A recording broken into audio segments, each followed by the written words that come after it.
Hi friends, welcome to our channel. இன்றைக்கி நாம் பார்க்க போகிறது வீட்லேயே எப்படி ஈஸியாக பீஸாவில் ஸ்டஃப் பண்ணி ஒரு வாங்க வீடியோக்குள்ளே போகலாம். இப்போது இதுக்கு நான் எடுத்திருக்க பொருள் பார்த்தீங்கன்னா, ஒரு கப்பு வார்ம் வாட்டர் எடுத்திருக்கேன். கை வச்சாக்கா லைட்டாக சூடு இருக்கணும், அந்த மாதிரி உள்ள தண்ணி எடுத்திருக்கேன். ஒரு ஸ்பூனு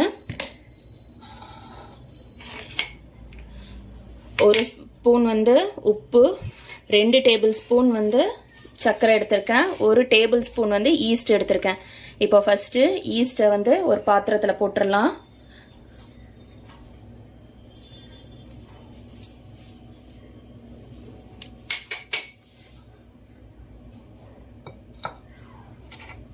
அதில் இந்த சர்க்கரையை போட்டுருவோம்.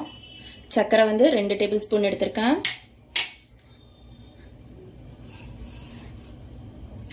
இதில் இந்த வார்ம் வாட்டரை ஊற்றிட்டு லைட்டாக ஒரு மிக்ஸ் கொடுத்துட்டு மூடி வச்சிடலாம் ஒரு 5 மினிட்ஸ்க்கு. இப்போது இது மிக்ஸ் பண்ணிட்டேன். இது ஃபெர்மெண்ட் ஆகிறதுக்காக ஒரு 5 மினிட்ஸ் மூடி வச்சுட்டு நான் காட்டுறேன். இப்போது இது ஃபெர்மெண்ட் ஆயிடுச்சு, நல்லா கலந்துட்டேன். இதில் 3 கப்பு இந்த கப்பால் மைதா போட போகிறேன்.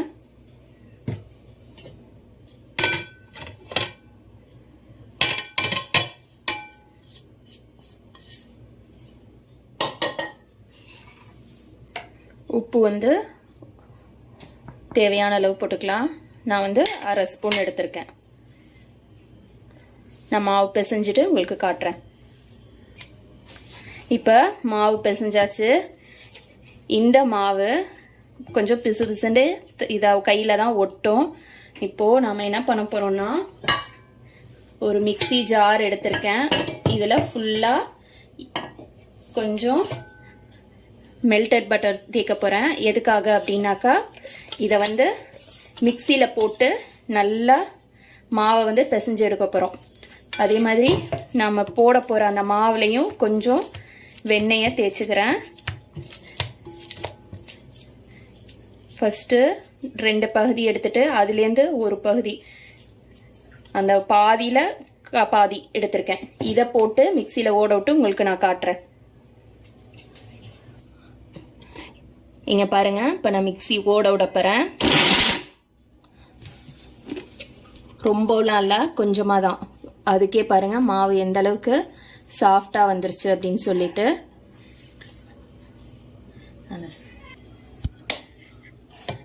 இந்த அளவுக்கு மாவு ஓட விட்டு எடுத்துட்டேன் நான் மிக்சியில். மீதி மாவையும் ஓட விட்டுட்டு நான் உங்களுக்கு காட்டுறேன்.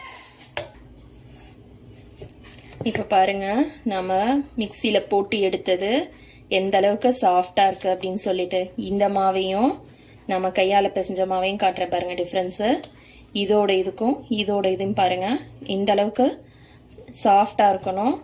ரொம்ப நேரம் இல்லை, சும்மா ஒரு மிக்சியில் ஃபஸ்ட்டு இது இருக்கும் இல்லையா, அதில். இப்போ பாருங்கள், எனக்கு ஒரு உருண்டை போட்டு எடுக்கிறதுக்கே எனக்கு 1 மினிட் தான் ஆச்சு. எந்த அளவுக்கு சாஃப்டாக இருக்குன்னு பாருங்கள். ஃபுல் மாவையும் காட்டுறேன், எல்லாமே மொத்தமாக பண்ணிட்டேன். இப்போது இதை நாம் ஒரு துணி போட்டு மூடி வைக்கணும் 1 மணி நேரத்துக்கு. மேலே ஃபஸ்ட்டு மாவை லெவல் ஒழுங்கு பண்ணிக்கலாம். இந்த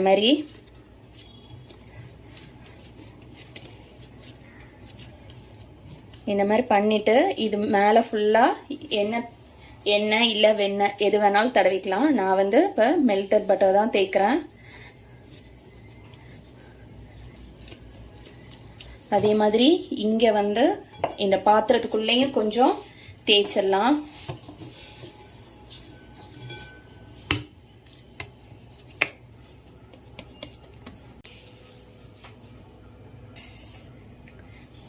இப்போது ஒரு ஈர துணி வச்சு மாவை ஃபுல்லாக மூடிடுறேன். அப்படியே ஃபுல்லாக ரைஸ் ஆகும். 1 மணி நேரம் கழித்து எப்படி இருக்குங்கிறது பார்க்கலாம். இப்போ நாம் 1 மணி நேரம் ஊற வச்ச மாவு எந்த அளவுக்கு வந்திருக்குன்னு பாருங்கள், சாஃப்டாக. இப்போது இதை நாம் தேவையான அளவுக்கு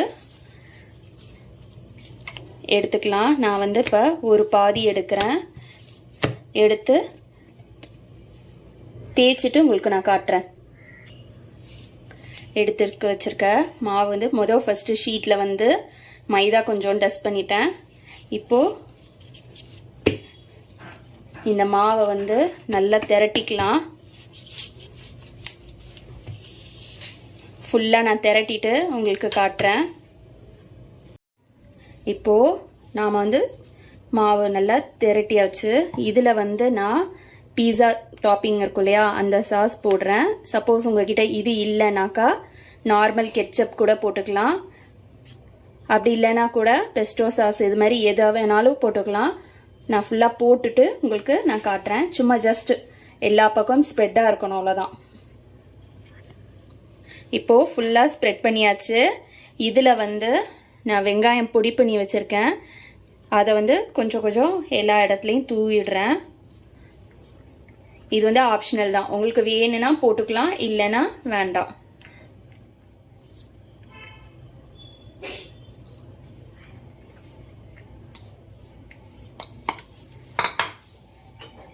இதுக்கு மேல பீஸா சீசனிங் சொல்லிட்டு வச்சிருக்கேன். இது வந்து போட போறேன். சப்போஸ் இது உங்ககிட்ட இல்லை அப்படின்னாக்கா நீங்க வந்து இதை அவாய்ட் பண்ணிக்கலாம்.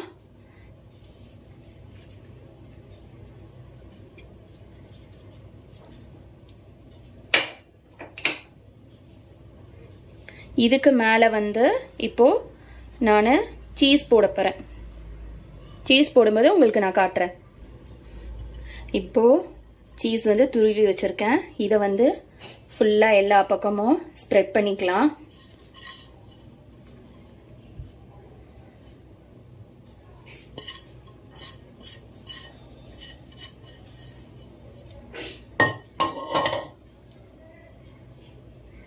ஸ்ப்ரெட் பண்ணிவிட்டு லைட்டாக இதை வந்து அப்படியே ஃபோல்ட் பண்ணிகிட்டே வரணும். ஃபுல்லாக நான் ஃபோல்ட் பண்ணிவிட்டு காட்டுறேன். இல்லை இப்படி பாருங்கள், ஃபுல்லாக அப்படியே ஃபோல்ட் பண்ணணும்.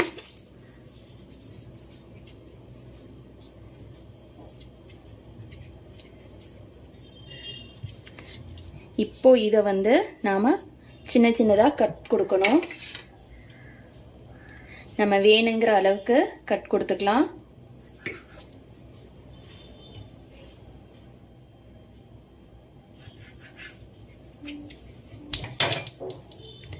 இந்த மாதிரி இருக்கும்.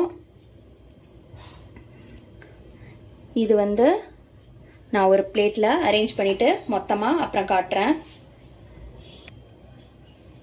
இப்போ ஃபுல்லா எல்லாம் கட் பண்ணியாச்சு. இந்த மாதிரி ஒரு கேக் மோல்டில் நான் வந்து பட்டர் பேப்பர் போட்டுட்டேன். பட்டர் பேப்பர் போட்டுட்டு இந்த கட் பண்ணி வச்சிருக்கத இந்த மாதிரி ஃபுல்லா அசம்பிள் பண்ணணும். அசம்பிள் பண்ணிட்டு நான் உங்களுக்கு காட்டுறேன்.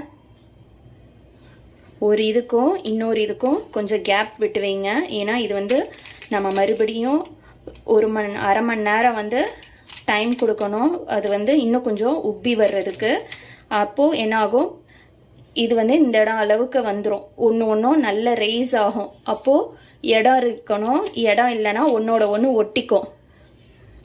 நான் ஃபுல்லாக எல்லாம் அரேஞ்ச் பண்ணிட்டு உங்களுக்கு நான் காட்டுறேன். இப்போ இந்த அளவுக்கு எல்லாத்துக்கும் கேப் விட்டுருக்கேன் பாருங்க. இந்த மாதிரி வச்சுட்டு திரும்ப ஈர துணி போட்டு அரை மணி நேரம் மூடி வைப்போம். மூடி வச்சுட்டு அதுக்கப்புறம் நான் எப்படி இருக்குங்கிறத நான் உங்களுக்கு காட்டுறேன். இப்போ பாருங்க, அவன்ல 15 மினிட்ஸ் வச்சு எடுத்ததுக்கப்புறம் இந்த மாதிரி வந்திருக்கு. புசு புசுன்னு இருக்கும். நான் இது வந்து பிளேட்டிங் பண்ணிட்டு உங்களுக்கு காட்டுறேன். இப்போ எல்லாமே அரேஞ்ச் பண்ணிட்டேன்.